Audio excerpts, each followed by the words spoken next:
Moi, quand on a ces étés là, pendant 6 semaines, il fait 35 degrés. Je me dis, waouh, dans quoi on est engagé, quoi. J'ai un petit garçon, j'hésite à lui apprendre à se servir d'une arbalète, quoi. Je me dis, qu'est-ce qui nous attend?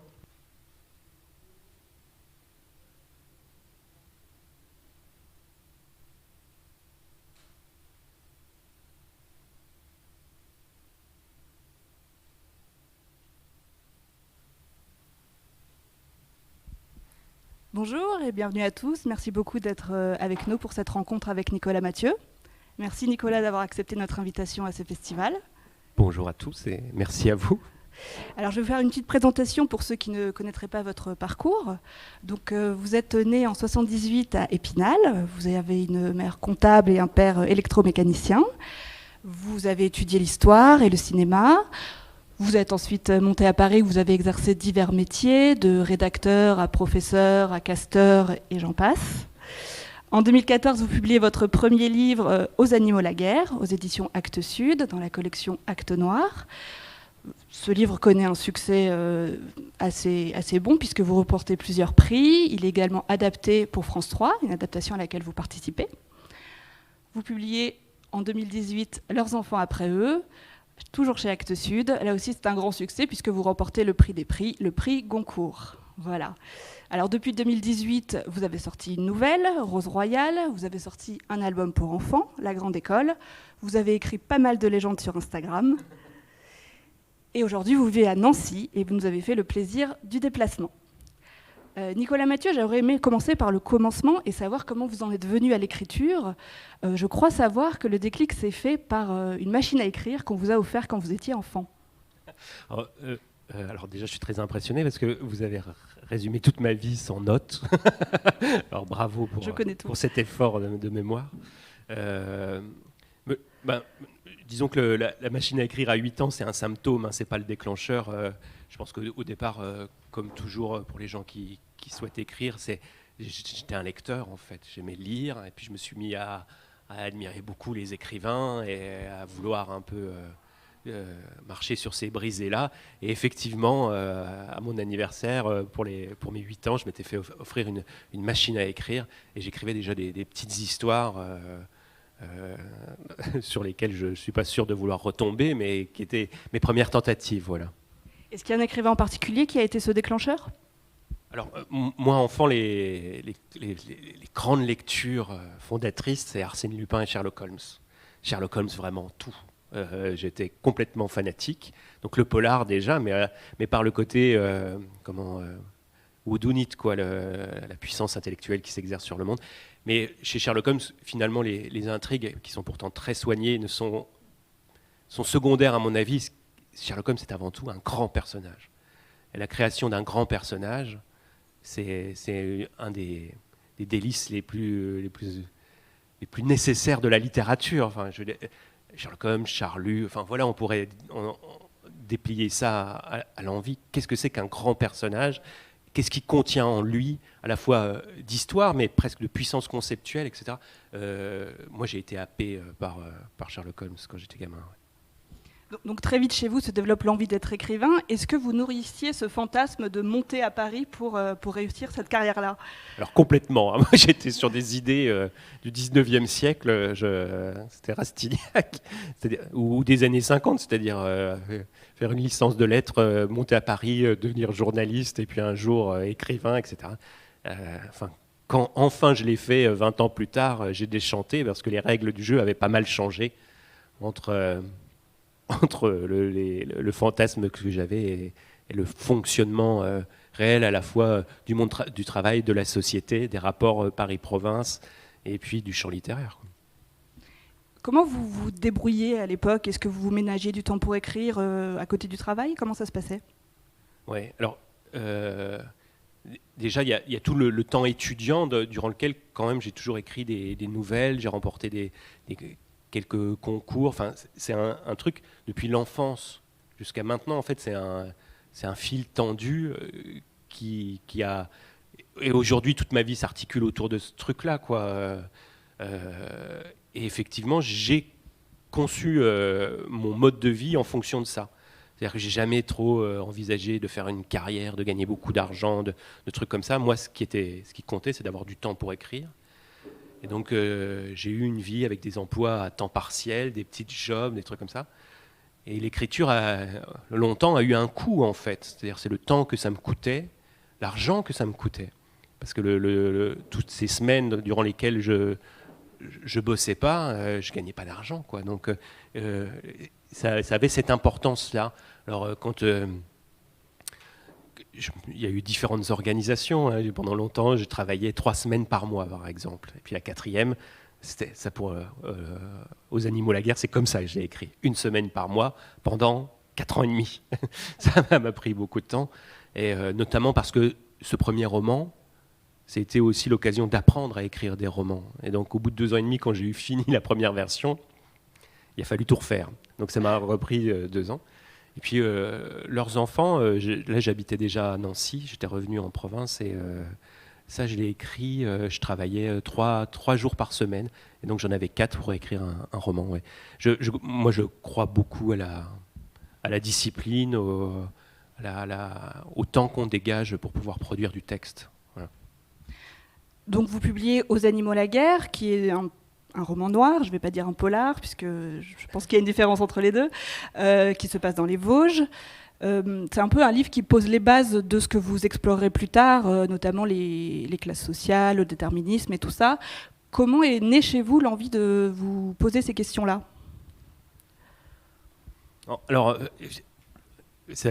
honnêtement, je ne pense pas que ce soit nous qui choisissions les sujets. Je pense que vraiment les sujets nous choisissent, c'est-à-dire qu'on est voué à certains sujets. Vous savez, s'il y a des enseignants par ici, dans cette salle, ils le savent, hein, parce que quand ils font cours, ils se rendent bien compte qu'à des moments, l'attention varie dans la classe. Et selon le sujet dont vous parlez, la phrase que vous prononcez, vous voyez qu'il y a des yeux qui s'allument, des têtes qui se baissent, etc. Je pense qu'on est voué à des sujets parce qu'on est né dans certains milieux, parce qu'on a certains appétits, parce qu'on a vécu certaines expériences. Donc moi, voilà, j'avais eu cette existence. Je viens d'un milieu relativement modeste, de petite classe moyenne, dans une petite ville des Vosges. Par mon parcours académique, j'en suis sorti. Donc je suis très sensible aux signes sociaux, ce qui fait votre appartenance, ce qui produit des couacs quand vous changez de monde. Tout ça, c'est des choses, moi, mon regard est très, très, très entraîné à voir ça. Je le vois tout le temps, quoi. Et quand j'ai commencé à écrire un peu, quand j'ai trouvé ce que j'avais moi à écrire, c'est venu assez naturellement. Je me suis pas dit je vais faire des romans politiques qui montreront comment le monde est dégueulasse. Non, c'est pas comme ça que ça se passe. C'est pas des livres à thèse que je fais. C'est juste que mon positionnement dans le monde tel qu'il est fait que je suis sensible à certains sujets plutôt que d'autres. Voilà. Qu'est-ce qui nous affecte ? C'est intéressant ça comme question. Et je crois qu'une autre de vos inspirations, c'est qu'à l'époque, vous côtoyez un petit peu les milieux ouvriers. Oui. C'est-à-dire que, effectivement, j'avais un job alimentaire qui consistait à faire des procès-verbaux de réunion. Donc j'allais dans des comités d'entreprise et je tapais ce qui se disait entre une direction et puis des représentants du personnel. Et je faisais ça donc 3 semaines par mois. Un peu partout dans les sièges sociaux parisiens. Et puis en 2008 est arrivée la crise des subprimes et je me suis retrouvé dans des usines à suivre des plans sociaux comme ça. Et donc j'arrivais le matin avec mon petit ordi, il y avait les ouvriers qui étaient là, qui étaient en train de jouer leur peau, hein, quand même, c'est de ça dont il s'agit, c'est-à-dire leur emploi ou leurs indemnités, etc. C'est des situations tendues, dramaturgiquement très fortes. Et moi j'avais quand même accompli un trajet, pas vraiment d'ascension sociale, parce que je ne gagnais pas beaucoup d'argent, mais de transfert de classe, quoi qu'il en soit. J'avais fait 6 ans d'études supérieures. Mes goûts, mes idées, la manière dont je m'habillais, dont je mangeais, les aspirations que j'avais en termes de vacances, en tout, étaient très différentes de celles de mes parents, déjà. Et puis là, dans ces endroits-là, j'ai retrouvé des corps, des attitudes, des manières de penser, des visages qui m'ont rappelé le monde dont j'étais issu. C'était mon père que je voyais là. Et c'est là que j'ai arrêté d'écrire des histoires qui racontaient peut-être le monde auquel j'aspirais, pour dire plutôt le monde dont j'étais issu et que je connaissais le mieux. Et ça c'est vraiment un switch énorme. Là, il s'est passé quelque chose, quoi. Voilà. Et est-ce que le choix du roman noir, ça vous permettait aussi d'explorer des zones de France dont il est moins question dans la littérature ? Alors je me suis pas posé la question comme ça, je me suis pas dit tu vas parler pour les invisibles, moi j'ai pas du tout l'impression que ce soit qu'ils soient invisibles, je vois qu'eux en fait. Je me suis pas dit c'est le bon viatique pour évoquer la France périphérique, jamais j'ai eu de raisonnement comme ça. Mon raisonnement il était différent, c'était de se dire cette crise des subprimes, j'y ai assisté depuis le cœur du réacteur, là où ça s'est passé, comment je peux témoigner de ça, relater restituer, moi c'est vraiment mon truc, restituer ce monde-là, sans faire un pensum chiant, un truc trop sociologique, en plus je ne suis pas sociologue, je n'ai pas les outils, etc. Donc le roman noir, ça me permettait de réaliser un peu ce fantasme que j'ai moi, c'est-à-dire de faire des histoires qui embarquent tout le monde et pas en dessous, presque en contrebande, comme dans le cinéma classique américain un peu, raconter la vie des gens, le fonctionnement des rapports sociaux, les drames qui se passent dans ces villages-là. Et puis il y avait un autre fantasme, c'était de se dire le roman noir, donc le polar quand même, c'est une manière de faire des romans populaires sur le peuple. L'idée, ce serait que les gens dont je parle puissent lire les romans. En réalité, ça ne se passe pas vraiment. Mais ça reste un horizon, un désir. Moi, j'ai vraiment le désir de faire des bouquins qui soient accessibles à tous, qui aient une sorte de transparence, sans sacrifier le souci du style, mais quand même, j'espère que je ne vous savonne pas toutes vos autres questions. Pas du tout, continuez, c'est passionnant. Mais l'accessibilité fait partie du projet politique et littéraire. C'est-à-dire que je ne suis pas du tout dans une démarche moderne, des happy few, du petit nombre, de l'opacité. Au contraire, quoi. J'essaye de faire des bouquins que ma mère peut lire, quoi. Voilà. Mais vous dites justement que les gens que vous décrivez dans vos livres ne vous lisent pas. Est-ce que c'est un regret pour vous ? C'est un constat, c'est-à-dire que sans doute que c'est un peu à la truelle ce que je dis, il y en a forcément dans le tas qui pourraient me lire et qui aiment ce que je fais, etc. Mais après, c'est la sociologie des lecteurs aussi. Vous voyez bien là, il y a plutôt des femmes que des hommes. Voilà, les lecteurs, c'est pas le monde entier en réalité. Sociologiquement, du point de vue des genres, etc., c'est aussi marqué. Donc il faut bien faire avec ce réel-là. Et je me souviens, quand je faisais beaucoup de salons de polar, je disais ça beaucoup, j'ai voulu faire un livre populaire sur le peuple, etc. Et il y avait une éditrice de romans noirs qui m'a dit « Vous me faites marrer les auteurs, vous faites des romans de gauche sur le peuple, mais vous savez, il n'y a jamais que des bourgeois à la fin qui vous lisent. » Et c'est pas si faux, quoi. Alors on en vient à leurs enfants après eux. Là, vous passez de la littérature noire à la littérature blanche, la littérature générale. Comment s'est opérée cette transition ? À mon insu. C'est pareil, c'est pas une décision. De la même manière que je vous disais que les thèmes, finalement, on ne les choisit pas vraiment. On est plus ou moins voué à des paysages, à des histoires. J'ai commencé à écrire ce roman, et puis je voyais bien que les codes, même si les codes du roman noir, ils devenaient de plus en plus ténus, qu'il y avait de plus en plus de montées en généralité, donc on sortait des codes aussi du behaviorisme. On rentrait dans la tête des personnages, il y avait un peu de psychologie, il y avait des choses un peu, des dérives flaubertiennes, c'est-à-dire des grands panoramas, de l'analyse, bon voilà. Et quand je me suis rendu compte que je faisais ça, au bout de 150 pages, ça m'a en fait beaucoup inquiété. Je me suis dit, putain, t'es en train de faire un pensum narcissique, un de plus. Donc je l'ai envoyé à mon éditeur, qui lui peut-être l'a vu depuis plus loin que moi, parce qu'il m'a dit, non, c'est très bien, continue, te pose pas de questions.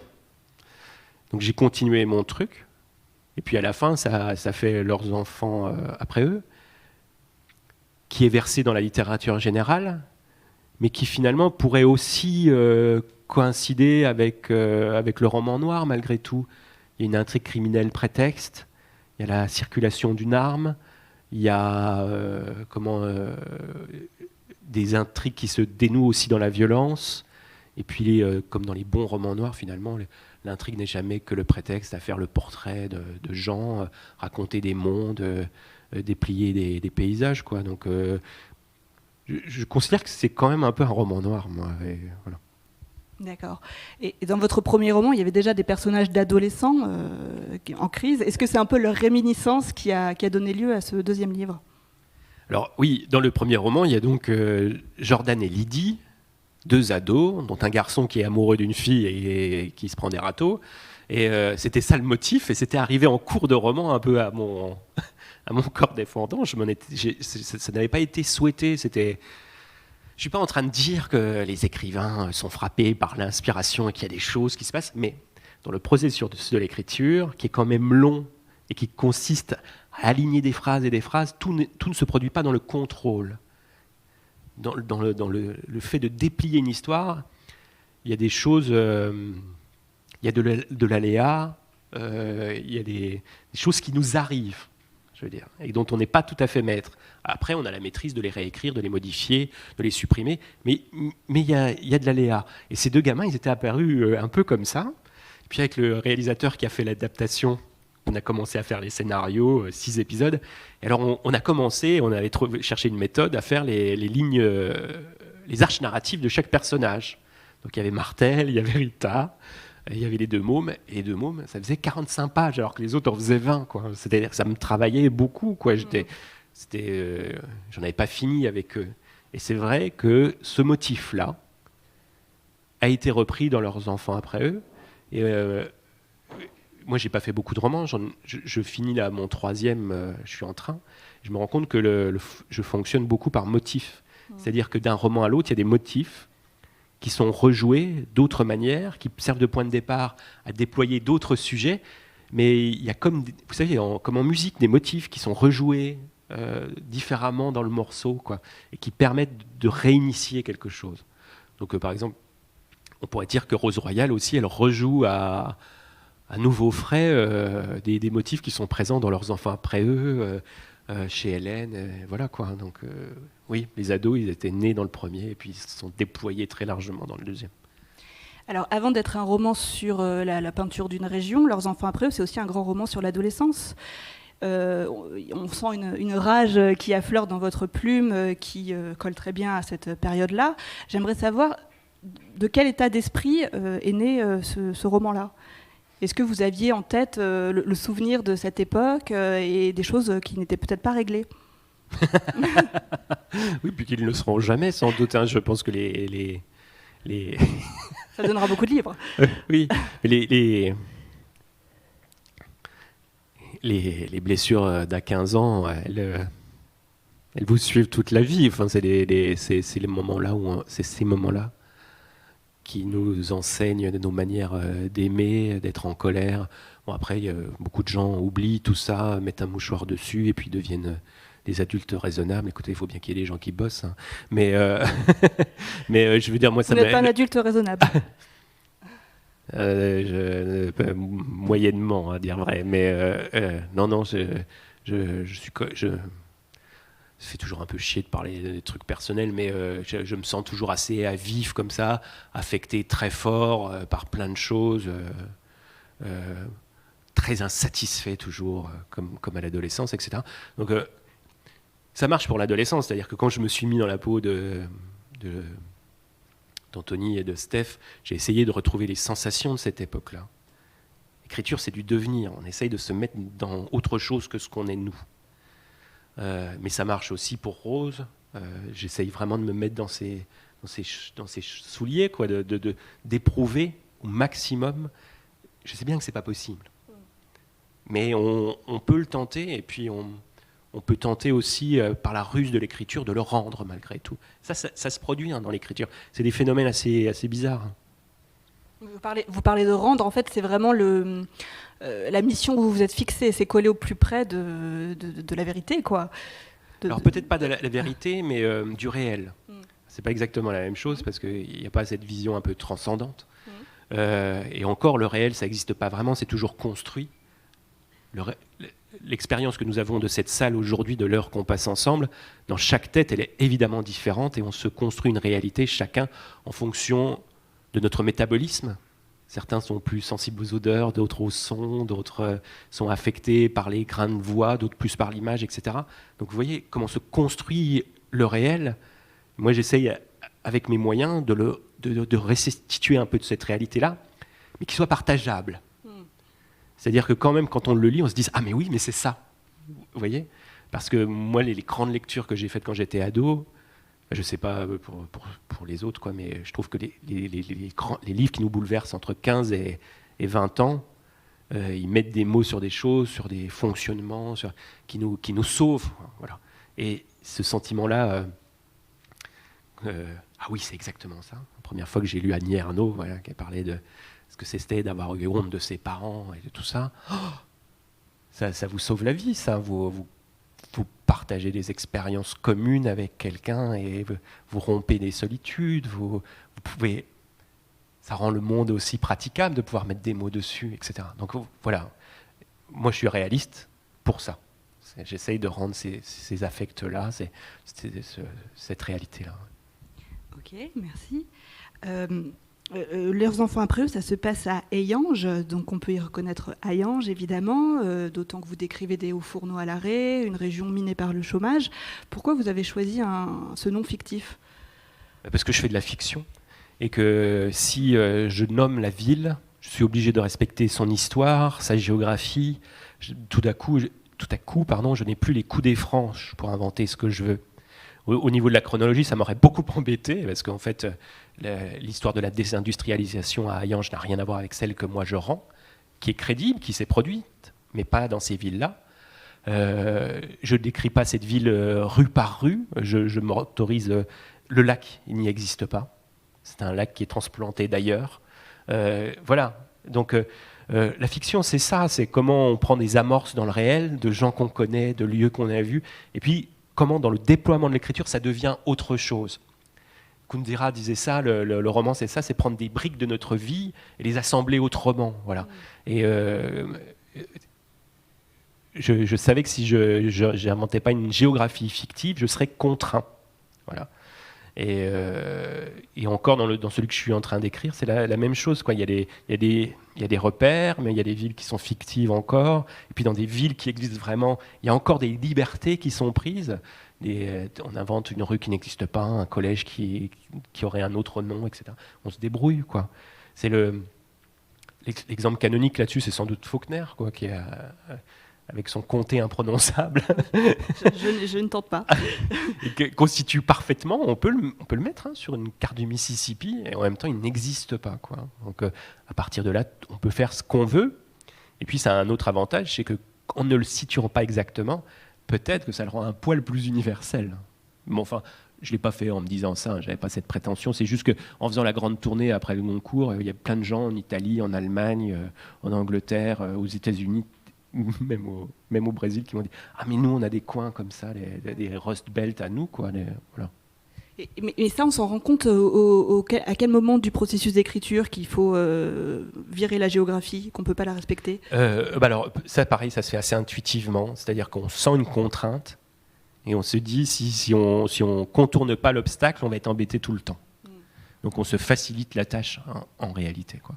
Et puis quand même, mon premier roman, Aux animaux, la guerre, c'était des lieux vraiment localisés. Oui. C'était un roman noir qui donnait une vision assez sombre des Vosges. Et il y avait pas mal de Vosgiens qui m'avaient emmerdé. Je m'étais dit, cette fois, bon, ça n'a pas me loupé néanmoins. Oui. Il y a des gens de Hayange qui m'ont un peu pris... bon, ils ont une mairie un peu particulière là-bas et tout ça, mais voilà. Ok. Alors, il y a une citation que j'aime beaucoup, que je vais vous lire, c'est « L'école bleue ne comptait plus pour rien, leurs épopées étaient passées de mode, on riait de leur syndicat grande gueule et toujours prêts à pactiser. » Ce que vous décrivez dans Leurs enfants après eux, c'est aussi la fin du monde ouvrier. Qu'est-ce que ça représente pour vous d'évoquer ce thème-là ? Tout d'abord, c'est le monde dans lequel a grandi mon père et dont il est un représentant, même s'il ne bossait pas à l'usine, lui. Mais il avait un boulot de technicien de niveau relativement subalterne. Enfin voilà, il a passé 25 ans de sa vie à entretenir et réparer des ascenseurs dans des tours. Avant ça, il avait travaillé sur des chantiers, etc. Donc, c'est le monde de nos pères, quoi, pour les gens qui viennent de milieux comme le mien. C'est-à-dire avec tout ce que ça a d'héroïque, de fantasmé, d'un peu limité aussi. Et puis, la mélancolie que ça suscite. Quand un monde se meurt, ça provoque quand même de la mélancolie. C'est les derniers dodos, quoi. C'est un monde qui est en train de s'achever sous nos yeux. Ces corps sont en train de mourir. Donc moi, ça m'affecte. Et une partie de mon travail, c'est de rendre ça, quoi. C'est un mausolée pour la classe ouvrière. Sans être dupe. C'est-à-dire que je n'idéalise pas la geste ouvrière. Je sais que c'était... Quand j'allais faire des plans sociaux dans les usines, les mecs s'accrochaient à leurs usines, ils y tenaient comme à leur vie, ça avait nourri des familles et pendant des décennies tout autour. Et en même temps, je me souviens, j'étais dans une usine qui faisait des bobines de métal. Un mec me faisait visiter, puis il me dit, vous voyez ici, il y a des bobines qui déroulaient à 100 km/h. Si vous passiez votre doigt, la main, il passait tout de suite. On appelait cet endroit la boucherie des Ardennes. Donc, je veux dire, c'est des endroits qui ont mâché de la chair humaine pendant un siècle, quoi. Et c'est partout pareil. Hein. Et puis ça continue après, parce que c'est des sites qui sont ultra pollués et qui marquent leur empreinte longtemps, quoi. Donc je n'idéalise pas, mais ça a été un monde. Et moi, je suis sensible à la fin des mondes. Voilà. Oui, vous parlez de mélancolie, vous ne parlez pas de nostalgie. Il n'y a pas chez vous une nostalgie des années 90, par exemple? Non, vraiment pas. Alors, il faudrait se mettre d'accord sur les définitions, en fait. Donc moi, j'en propose une. C'est de se dire que la nostalgie, quand même, il y a toujours l'idée dedans d'un regret, qu'on voudrait revivre ce qui s'est passé. Et moi, j'ai aucune envie de revivre les années 90. Je ne me dis pas que c'était mieux. Simplement, c'est un monde qui n'est plus. Et comme tout ce qui est mort, ça provoque un peu de mélancolie. Et puis comme c'est le monde dans lequel j'ai été jeune, et encore plus les années 80, c'est aussi le monde d'un bonheur qui n'est plus possible, d'une légèreté qui pour moi n'est plus possible. C'est-à-dire, c'est la bulle de l'enfance. Avoir été un enfant heureux, une fois qu'on est adulte, moi je n'éprouve pas de nostalgie, je ne voudrais pas revivre mon enfance.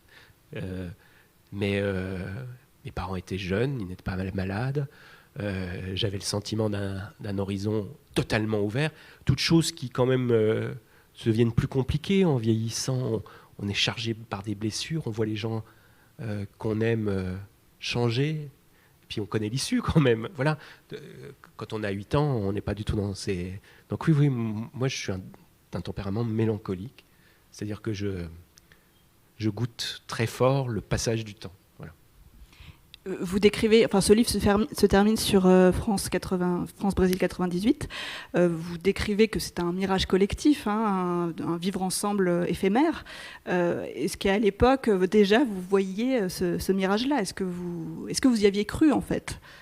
Alors, j'étais pris dans la liesse collective, c'est-à-dire que voilà, on est les champions. Mais j'ai jamais cru une seconde, j'avais 20 ans à l'époque, à cette pulsion unificatrice, en fait. Et je trouve ça même assez dangereux. Même le moment Charlie, moi, ça m'a pas tellement plu la pulsion organique, de plus faire qu'un, tous ensemble, contre... Ouais.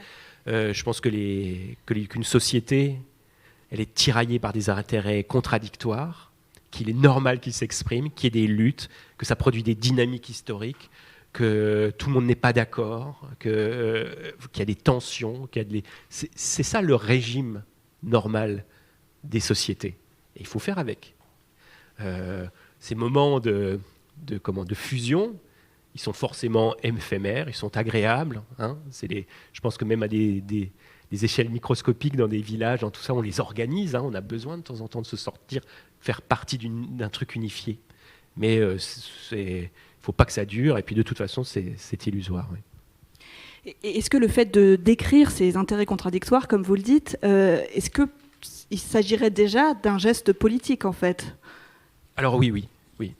Alors c'est bien parce que vous n'utilisez pas le mot engagé, vous utilisez le mot politique, parce que ouais, je considère que je fais des livres politiques, mais pas engagés. Et c'est politique parce que c'est même l'essence de la politique, c'est-à-dire comment on fait pour vivre ensemble. Comment ça ne marche jamais, c'est impossible, même à des tout petites échelles. Et comment c'est indispensable malgré tout, parce qu'on ne sait pas faire autrement, on est des animaux politiques. Voilà. Alors ça, moi, ça m'intéresse. ce qui nous attire, ce qui nous sépare, les frontières, les passages. On pourrait faire une lecture de leurs enfants après eux qui ne serait que celle-là, l'histoire des rotations, des passages, des transferts, des circulations dans cette vallée, et c'est des sujets purement politiques, mais même plus loin, la peau de Steph, elle est politique dans le regard d'Anthony. Comment ça? Mais parce qu'en fait, elle est marquée par son appartenance sociale. Hein, il y a tout un moment où il la regarde, un moment, ils ont fumé dans une chambre, ils ont fumé du cannabis, puis elle est allongée et il la regarde, et par sa peau, en fait, il accède à tout son monde intérieur et le genre de vie qu'elle peut avoir. Il s'imagine, quoi. Tout ça, oui, c'est politique, quoi. Voilà. Alors vous êtes sorti, le livre est sorti au plus fort de la contestation des Gilets jaunes. On a parfois parlé de votre littérature comme littérature Gilets jaunes. Est-ce que c'est un qualificatif dans lequel vous vous êtes reconnu?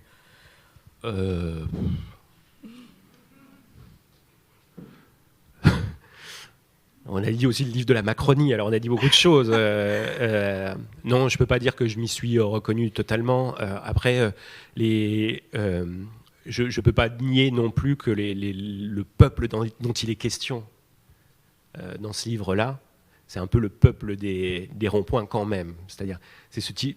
Et puis il y a l'importance de la colère, quoi, comme soubassement. Le bouquin, il commence là-dessus, je crois. Ces familles-là étaient bâties sur de grandes dalles de colère qui pouvaient rejaillir soudain sous l'effet du pastis en plein banquet. Voilà. Que ces mondes-là, périphériques, assez ignorés en général, pas invisibles, mais relativement ignorés, soient sur des plaques tectoniques qui puissent... Ça, moi, j'en étais conscient, je l'avais écrit comme ça. Après, j'ai été le premier surpris par ce qui s'est passé, quoi. Voilà. Et puis aussi, oui, c'est ce genre de corps-là qu'on a vu sur les... Ils m'étaient familiers, ces gens. Aujourd'hui, vous indignez beaucoup sur votre compte Instagram, vous en prenez à la parole gouvernementale, aux instances comme le MEDEF, par exemple. Quel rapport vous entretenez avec ce réseau social ? Un rapport d'addiction regrettable. Voilà, je ne peux pas vous dire plus, je préférerais moins m'exprimer là-dessus. Après, comme je vous ai dit, c'est peut-être lié à l'éternelle adolescence, il y a des choses qui m'affectent. Mon métabolisme est fait comme ça, quand quelque chose m'affecte, ça produit du texte. En plus, maintenant, il y a des gens qui m'aiment et qui me like, alors je suis tenté, je me laisse aller. Mais voilà, c'est des dérives narcissiques que je ne revendique pas, hein. Ça ne fait pas partie d'une démarche esthétique ou... c'est une faiblesse parmi d'autres. Ok. Mais vous décrivez notamment votre indignation sur le fait qu'on ait vendu le monde après la crise sanitaire. Comment vous voyez ça ? Non. Alors, je ne crois pas qu'on puisse dire ça. Hein. C'est-à-dire que ce qui m'agace là-dedans, c'est que moi-même j'y ai cru. C'est-à-dire, ce qui m'indigne vraiment, enfin, ce qui m'indigne, rien que. Vous voyez, c'est piégeux les mots. Ce qui m'affecte profondément et me met en colère, c'est qu'au moment, en mars 2020, quand on est durant le premier confinement, je me suis dit c'est un événement historique d'une telle ampleur que ça va tout changer. Et je me suis dit aussi, c'est une répétition générale à moindre frais de ce qui nous attend. C'est-à-dire que moi, je pense qu'il y a des grandes catastrophes qui sont devant nous. Alors dès que je dis ça, on me dit oui, mais pas très optimiste et tout. Bah, oui, enfin renseignez-vous. Hein, il y a quand même 2-3 trucs qui sont mal barrés. Catastrophe sociale, vous voulez dire? Sociale, environnementale. Je pense que c'est pas le dernier. Je ne sais pas si vous avez entendu parler de la toundra, tout ça. C'est pas le dernier virus qu'on va se taper, etc. Et ce virus, il a servi de révélateur. Il a montré notre fragilité extrême, les interdépendances, les échecs aussi des politiques du zéro stock et du flux tendu, etc. Des choses qui sont très structurantes dans notre civilisation. Civilisation planétaire. Et je me suis dit, finalement, c'est une catastrophe, mais ça va nous permettre de tout changer, de tout reconcevoir. Et en fait, très vite, les gens ont fait des gâteaux, du yoga, et ça s'est très très bien passé, quoi. Et ça m'a vraiment profondément déprimé, ouais. Que les gens fassent du yoga ? En fait, que très très vite, ce qui compte le plus, c'est de bien vivre le moment, qu'on ait tout de suite enclenché des réflexes hédonistes de réussir sa vie. alors que je pense que c'était un grand moment de prise de conscience collective et politique par rapport à des enjeux planétaires et civilisationnels, des gros trucs, quoi. Voilà, moi ça m'affecte. Bon, donc je fais du texte après. Je sais plus, j'avais un truc intelligent, mais je l'ai oublié. Mince. Après, ça rejoint un petit peu ce que vous décrivez dans votre livre, c'est-à-dire un état de crise permanent. Donc à Hayange, on est au chômage pour la vie, et là, on est sous une crise sanitaire, c'est un peu pour la vie. C'est un peu ça, c'est l'état de crise permanent, non ? Alors, attendez, parce que à Hayange, aucun des personnages n'est vraiment au chômage. Les parents ? Non. Non ? Lui, il a un job qui s'est fait lui-même, elle bosse, etc. Et en fait, il vivote dans des situations un peu précaires, mais il n'y a pas de situation de misère radicale ni vraiment de chômage. Le père de Hassine est retraité, en fait. Il a été au chômage, mais il ne l'est plus. Donc c'est plus compliqué que ça, parce qu'on a souvent dit roman du chômage et de la misère, mais ce n'est pas exactement vrai. Alors, effectivement, à un moment dans le livre, ça doit être dit, qu'est-ce que c'était la crise ? Pour eux, c'était la position qu'ils occupaient dans le monde social. Effectivement, et puis, moi, je sais pas, je suis né en 78, je n'ai jamais entendu parler d'autre chose que de la crise. Les crises sont tuilées, elles se succèdent très très vite. Après, il y a crise et crise, quoi. 3 millions de chômeurs ou plus de degrés, ça produit pas du tout les mêmes effets. Hein. Et je pense qu'on... Enfin, je sais pas, moi quand on a ces étés là, pendant 6 semaines, il fait 35 degrés, je me dis, waouh, dans quoi on est engagé, quoi. J'ai un petit garçon, j'hésite à lui apprendre à se servir d'une arbalète, quoi. Je me dis, qu'est-ce qui nous attend ? Je suis pas dans un truc survivaliste, je le dis ça un peu en déconnant, bien quoi. Sûr. Mais je pense que il n'y en a pas des lendemains qui chantent, qui nous attendent, quoi.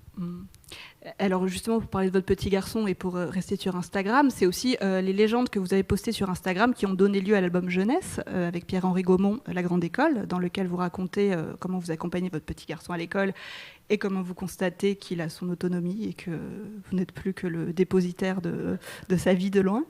Quel rapport vous entretenez avec la paternité ? Est-ce que c'est un sujet qui vous travaille beaucoup et est-ce que vous pourriez le traiter dans un de vos livres ?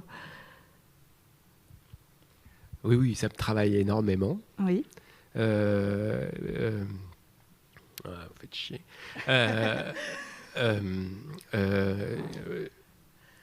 Moi, je vis plus avec la maman de mon fils. On s'est séparés très tôt après sa naissance. Donc voilà, j'ai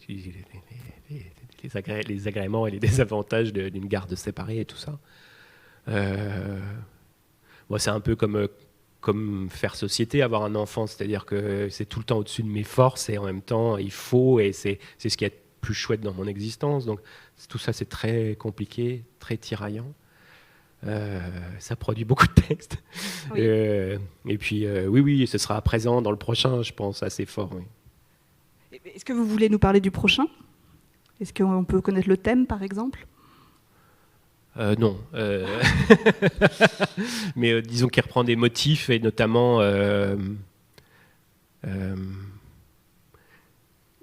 le personnage d'Hélène, la mère d'Anthony, quoi, le désir d'émancipation des femmes, tout ça, qu'il y avait aussi dans Rose Royale. Et puis aussi des mythologies françaises, la réussite scolaire, comme rampe de décollage pour quitter sa classe sociale. La réussite par le sport, etc. Des mythologies sur lesquelles je tricote un peu. Et puis toujours la vie des gens dans des petites communautés, etc. D'accord. C'est vrai que la réussite scolaire, c'est quelque chose dont vous parlez dans vos autres livres, l'ascension sociale. Le fait même d'avoir choisi le titre « Leurs enfants après eux », qui en fait vient d'un texte de l'Ancien Testament, c'est un peu une façon de signifier que c'est quelque chose de cyclique, on ne sort pas de sa classe et l'ascension sociale. Dites-moi ce que vous voulez signifier par ça. Non, parce que en fait, je considère pas qu'il soit impossible de sortir de sa classe. Je pense que ce sont des trajectoires exceptionnelles par rapport à la norme. Mais est-ce que vous diriez que c'est un mythe en fait de parler d'ascension sociale, de le vendre comme l'ultime réussite ? Alors, c'est à la fois un mythe, c'est-à-dire que tout le monde ne peut pas. Ensuite, l'école le fait très peu. C'est ça le mythe le plus mensonger. Et puis, pour ceux qui ne connaissent pas cette ascension, ça n'est pas si grave. C'est ça aussi qu'il faudrait C'est déconstruire. important, ça. C'est-à-dire qu'il y a des vies heureuses et dignes sans forcément connaître des réalisations académiques, économiques ou sociales fulgurantes. Alors ça, vraiment, c'est aussi un des sujets du prochain. Comment on peut être heureux à sa place sans forcément connaître une ascension sociale ou trahir son monde d'origine comme moi je l'ai fait, et peut-être vous aussi. Peut-être. Pour vous, c'est quand même passé par le Goncourt. En quoi ça change vraiment la vie d'obtenir ce prix ? Deux choses quand même immédiates. C'est l'espèce d'onction, de légitimité qui vous tombe dessus. C'est très brutal et c'est du jour au lendemain. C'est-à-dire que la veille, on ne vous regarde pas et le lendemain, on dit « Oh, je suis très honoré de vous rencontrer ». Et puis du jour au lendemain, c'est très bizarre. Hein. Mais même avec des gens qui vous sont proches. Hein. C'est-à-dire votre boss qui, du jour au lendemain, vous êtes tellement formidable à ses yeux. Des trucs comme ça, quoi. Mais est-ce qu'on retourne travailler vraiment après Alors moi, j'ai essayé de retourner dans mon open space. Oui. Et c'était pas tellement possible parce que, et là on arrive à la deuxième conséquence, c'est que d'un coup on gagne quand même beaucoup d'argent et que aller bosser pour aller bosser, c'est du tourisme et que c'est un peu insultant pour les autres. Vous voyez ce que je veux dire ? Donc continuer à bosser, en tout cas dans le même cadre, c'était personne ne me l'a reproché ou ne m'en a voulu, mais moi eux ils étaient là pour gagner à bouffer, quoi. Enfin ils faisaient leur job. Et moi, j'étais là pour garder un contact avec le réel. Enfin, c'était ridicule, quoi. Donc, j'ai arrêté. Et après, bon, il y a d'autres activités que j'ai nourries. J'ai fait des ateliers d'écriture, des trucs comme ça. Et puis, j'ai fait le SAV du roman, qui m'a pris quand même longtemps. C'est un drôle de barnum, hein, cette affaire.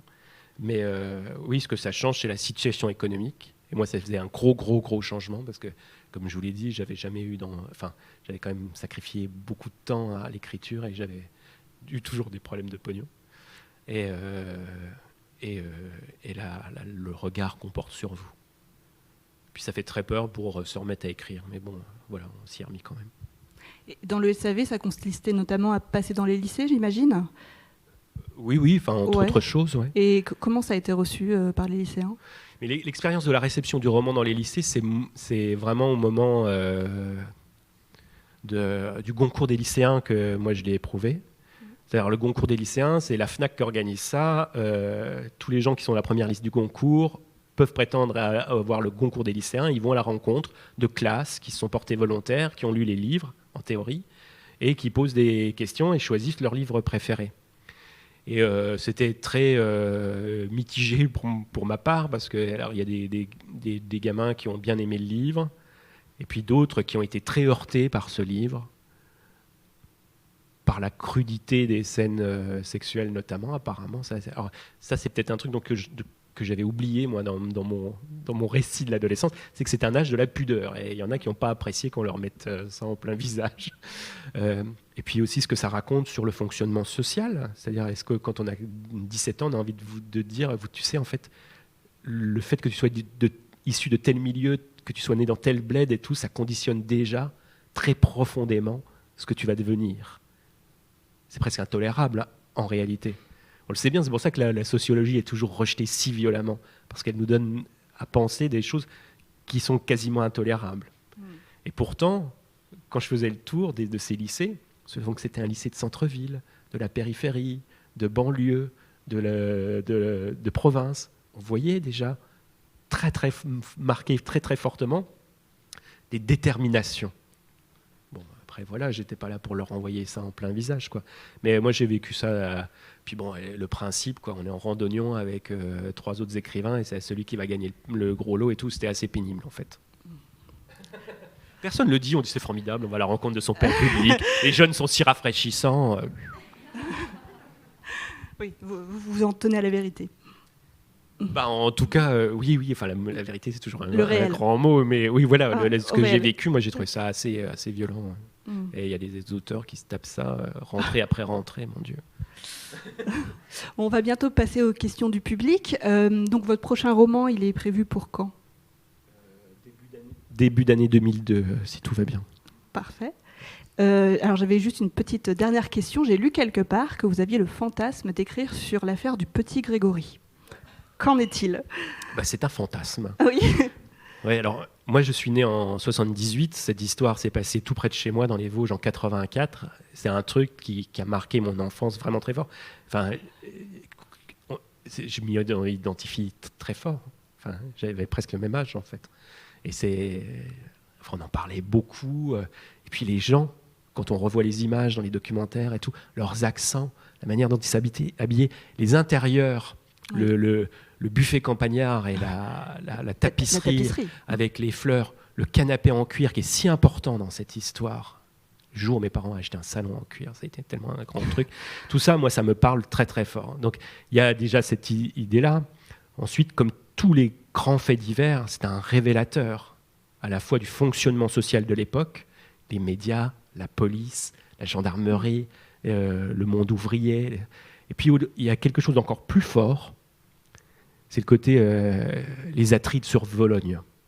Il y a quelque chose de très archaïque sur des haines qui sont de l'ordre de la mythologie. Il y a un enfant qui a été sacrifié sur l'autel d'une haine inexpugnable entre des membres de la même famille.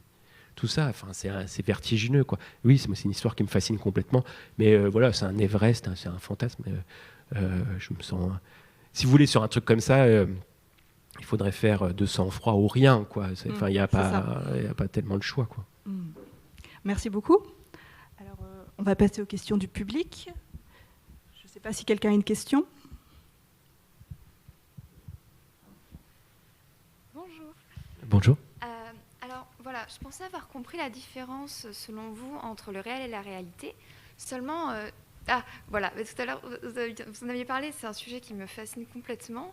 Et 5 minutes après, vous avez dit l'inverse, alors je suis perdue. Et j'aimerais savoir si, selon vous, il y en a une, parce que selon moi, oui.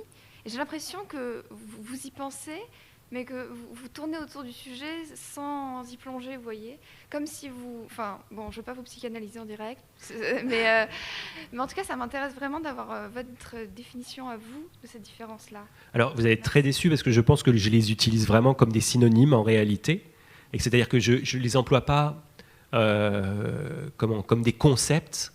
Le distinguo que j'ai fait, c'était entre réel et vérité. Ah, j'ai cru que vous disiez réel et vérité, pardon. Ah oui, oui. Ouais. Ah bon ? Oh, je crains d'être beaucoup moins intelligent que vous ne le supposez.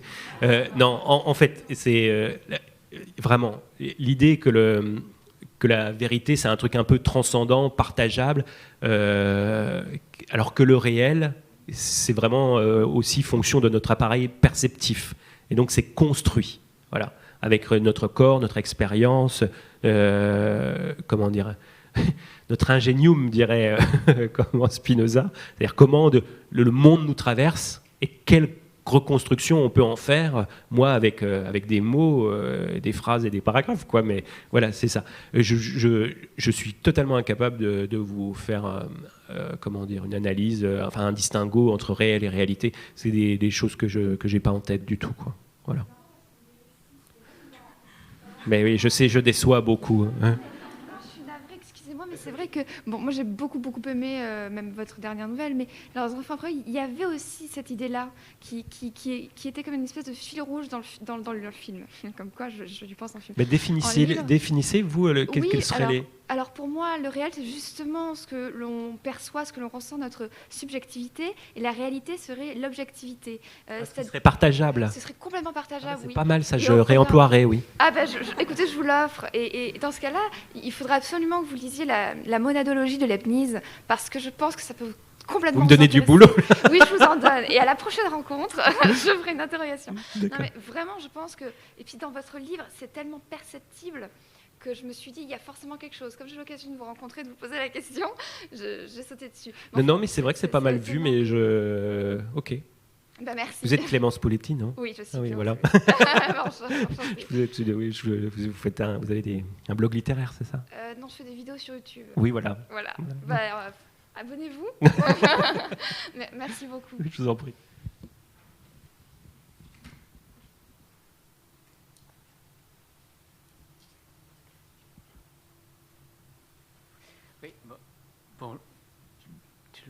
Bonjour Nicolas. Bonjour. Moi c'est Benoît, donc j'ai un blog littéraire aussi, puisqu'on en parlait. Voilà. Moi j'ai beaucoup apprécié les thèmes et surtout le vocabulaire, le calme, que j'oppose volontairement sur mon propos par rapport à tout ce que vous venez de dire, à la BFMisation des esprits aujourd'hui, où justement il y a cette absence d'esprit critique. Et ce qui ressort souvent dans vos livres, et c'est encore ressorti très fortement là, durant toute cette rencontre, c'est cette volonté d'éclairage pour susciter la réflexion. Est-ce que ce qui vous affecte le plus, en fait, c'est, ne serait-ce pas davantage la société actuelle, entre guillemets, où j'ai noté Instagram est un rapport d'addiction regrettable et lamentable. En fait, c'est une facilité. Aujourd'hui, on n'a plus cette réflexion, on n'a plus ce besoin, on ne ressent plus l'importance justement de penser par soi-même parce qu'on nous dit les choses. Est-ce que vos écrits, la volonté de vulgariser, comme vous dites, de porter calmement et d'être accessible, c'est pas avant tout une réponse aussi à cette société dans laquelle vous ne vous reconnaissez pas et que je ne me reconnais pas, me reconnais de moins en moins également? Je pense qu'il y a plein de gens qui continuent à nourrir des réflexions approfondies sur le monde qui les entoure. Il suffit de voir le soulagement dont ils témoignent dès qu'il y a des discours un peu intelligents qui sont produits sur le monde. Après, c'est vraiment des manières d'aborder la réalité ou le réel qui sont totalement différentes. Les chaînes d'information en continu cherchent à produire de l'engagement. Donc elles polarisent des débats. Dans une autre vie, moi j'étais casteur pour C'est mon choix. Et mon travail, c'était de prendre un sujet, par exemple, puis de trouver quelqu'un pour, et puis de trouver quelqu'un contre, et puis de les faire se battre sur un plateau de télé. Bon, l'information en direct est conçue comme ça aujourd'hui. Donc elle ne dit rien du monde. Elle produit du clash qui est supposé après produire de l'engagement et donc de l'audience. C'est un rapport. La littérature, j'espère, elle produit un rapport très différent au monde. Alors ça peut être un rapport très caméra embarquée, très proche des protagonistes, ou une vision plus, zénithale, un peu flaubertienne, avec des différences aussi. Je prends la métaphore cinéma à dessin, mais de focale, quoi, où parfois on est très près, et puis de temps en temps on élargit mais en tout cas, effectivement, dans ce moment très polarisé, la littérature produit une qualité d'intelligence qui est vraiment indispensable, oui, je pense. Et on le vit tous, je pense, quand on lit un bon livre, on est tellement soulagé. Alors que c'est tellement angoissant de regarder toutes ces conneries. C'est une définition falsifiée, entre guillemets, de l'accessibilité. Accessible une information. Mais je ne suis pas sûr que le... Enfin, si, il y a la... le point nodal, là, non, c'est pas l'accessibilité, à mon avis, c'est le point de vue. Et c'est pas exactement pareil, quoi. C'est qu'est-ce qu'on fait avec la matière du monde qui nous est donnée, quoi. Voilà. Est-ce qu'on en fait une matière qui produit du clivage, ou alors est-ce qu'on on cherche à creuser là-dedans, à comprendre comment ça marche, les fonctionnements. Et puis dans la fiction, on passe aussi par des personnages, des sensations, c'est-à-dire qu'est-ce que c'est l'empathie, voilà, bon, tout ça.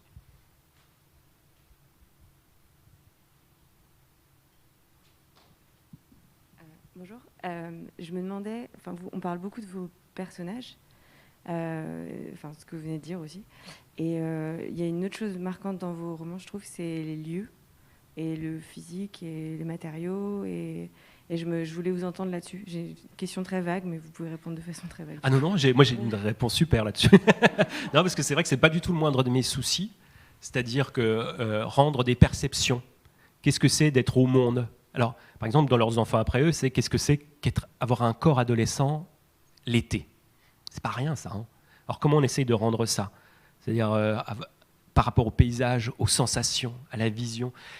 Et j'avais été très très marqué quand j'étais étudiant par l'abécédaire de Gilles Deleuze, où il définit ça, il dit l'art, la philosophie produit des concepts, l'art produit des percepts, c'est-à-dire des ensembles de perceptions qui peuvent survivre à celui qui les éprouve.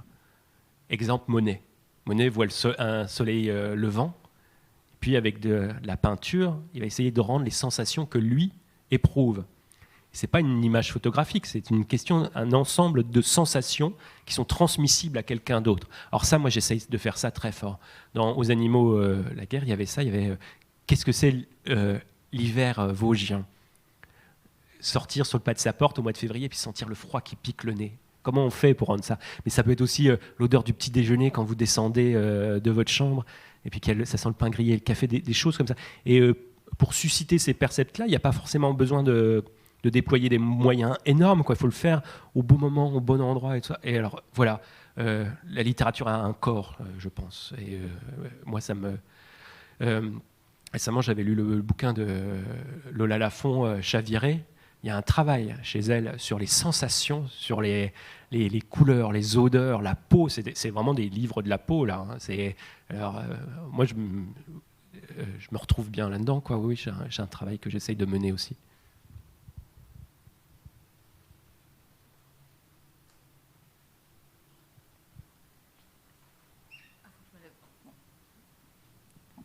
Bonjour. Alors, merci pour vos livres. Moi, je suis très admirative de vos trois publications. Merci. Et je voulais... et surtout, en fait, je suis très admirative de votre style.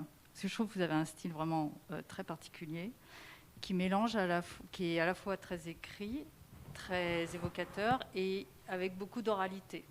Et je me demandais si vous aviez... où vous trouviez votre inspiration, ou comment vous faisiez pour travailler cette façon d'écrire que je trouve très particulière et très, très agréable et singulière. Voilà. Bravo, alors c'est grosso modo ce qu'on peut me dire de mieux, hein, parce que je pense que le style, moi vraiment, c'est quand je fantasmais sur être écrivain, moi c'était ça, quoi. C'était Céline, c'était faire du style en fait. Et après quand même, je me suis rendu compte que c'était bien s'il y avait des personnages, des histoires, tout ça. Bon, mais au départ, c'était vraiment le style. Et souvent, parce que j'ai une écriture qui est accessible et assez transparente en fait, où on peut accéder. J'essaye de toujours ménager l'accès aux personnages et à l'histoire. Il y a des gens pour qui ce style n'existe pas, ou c'est un style pauvre. J'ai fait notamment des visites dans des maisons d'arrêt. On m'a dit des choses très dures à ce sujet. Oui, vous avez une manière d'écrire assez vulgaire. Il n'y a pas de style. Bon, bah, écoutez. Et alors qu'en fait, si, moi, c'est vraiment j'y apporte un soin énorme. Je pense que c'est un style qui s'est créé à la jonction de différents niveaux de langage.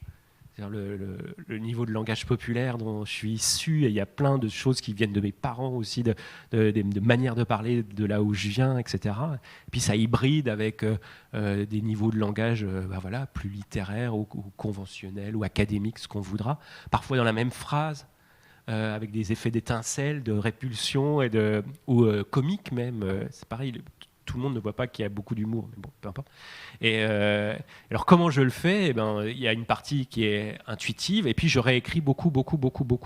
C'est-à-dire, parce que je tends à la fois à ce que ça dise bien le monde, que ce soit transparent pour le lecteur, et que ça produise une musique à une fluidité la plus élevée possible. C'est-à-dire que c'est des phrases quand même qui, normalement, vous emportent, quoi. C'est comme des rails. Donc, j'y retravaille beaucoup. Non. Mais je lis, je relis et je réécris beaucoup, donc ça se passe dans ma tête. Et c'est quand même bien le souci de cette musicalité-là, parce que par exemple, je ne vois pas mes fautes d'orthographe qui parfois. Et ça signifie qu'on est sur autre chose dans la lecture. C'est qu'on est sur du flux. Oui, c'est des poncifs un peu, mais oui, il y a une recherche un peu musicale quand même. Et puis. Des effets d'incongruité et puis il y a beaucoup d'épithètes chez moi. Le choix de l'épithète exact et en même temps qui fera pas cliché, quoi. Tout ça c'est du travail. Ouais, je vous remercie.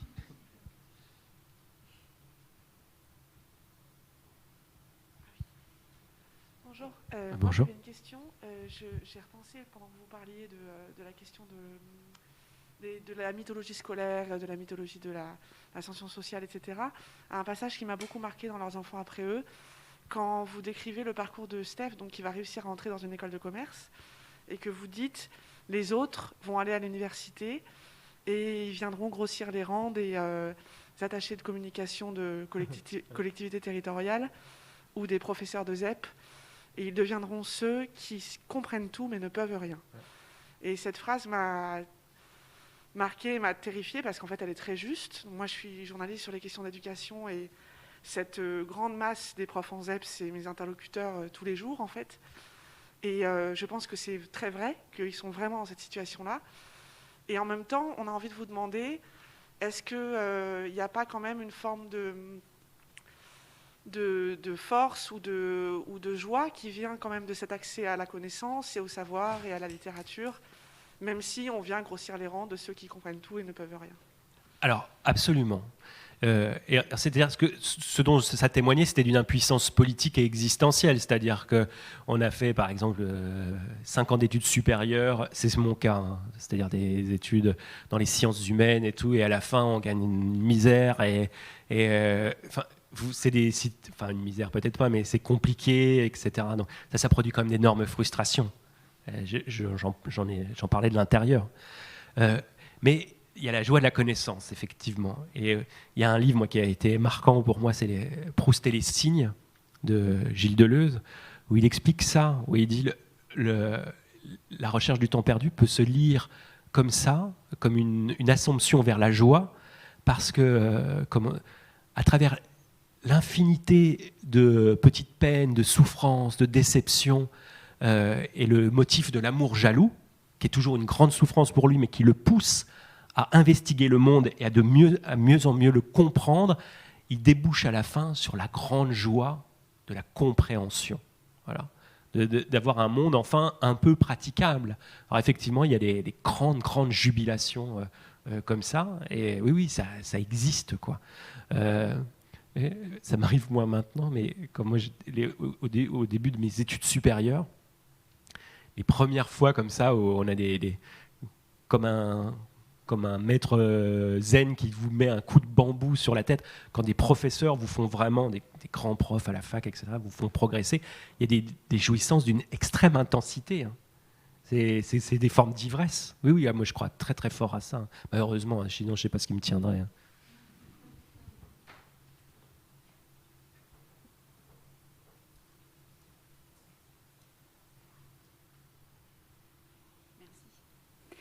Bonjour Nicolas, donc, on a beaucoup parlé des livres qui t'inspirent et des auteurs comme Annie Ernaux, et je voulais savoir s'il y avait également une bande-son qui pourrait décrire ton écriture en fait, la musique. Il y en a une, hein, et c'est plutôt des... oui, il y a comment... pour reprendre un titre fameux, c'est la métaphysique des tubes, quoi. C'est-à-dire, qu'est-ce qu'il y a dans les chansons qu'on connaît tous, pas forcément des bonnes chansons d'ailleurs, et qui renferment en elles-mêmes des complexes de sensations, des souvenirs, des sensations d'été, de 14 juillet, de choses comme ça. Alors, moi, ces trucs-là me touchent très, très, très, très fort.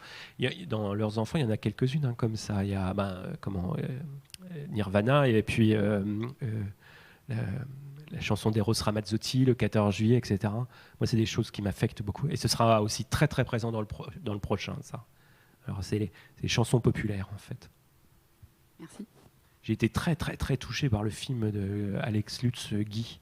Je trouve a fait un truc là-dessus vraiment très drôle, élégant et mélancolique, justement.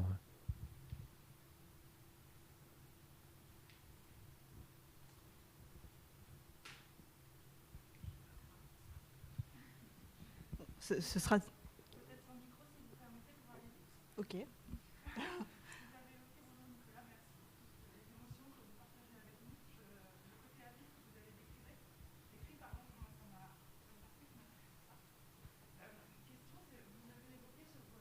Instagram, pardon. Merci, excusez-moi. vous avez évoqué sur votre Instagram un jeune garçon, Kylian, qui vous a contacté. Et la démarche était assez géniale et le fait que vous interagissiez avec lui. Mais ma question, c'est qu'est-ce que ça vous inspire de voir votre livre étudié dans le cadre scolaire et objet d'un QCM, noté, etc. Alors il faut quand même parler de Kylian. Hein, Kylian qui m'a écrit, un élève de première, je crois, qui me dit s'il vous plaît, est-ce que vous pouvez me faire mon résumé pour demain, parce que j'aime bien votre livre, j'ai pas eu le temps de le finir. Alors ça, c'est la génération Z, W, je sais pas laquelle, mais alors ils sont sans vergogne et très marrants. Milléniaux. Voilà. Donc je n'ai pas fait son taf, mais c'était assez marrant. Et après, j'ai pris des nouvelles. Il était content, il avait assuré, il avait eu 12, etc. Et du coup, j'ai nommé un des personnages du prochain roman Kylian, en hommage à son audace. Enfin, un tout petit personnage, mais voilà. Alors, je ne sais pas trop quoi en penser, parce que c'est comme si vous deveniez un classique, en fait. Moi, j'ai des gros problèmes de sentiment d'imposture et de légitimité, donc j'essaye de ne pas trop penser à tout ça. Mais c'est quand même très, très flatteur. Ma prof de première qui m'envoie des extraits, elle me dit « t'es dans le programme cette année, machin ».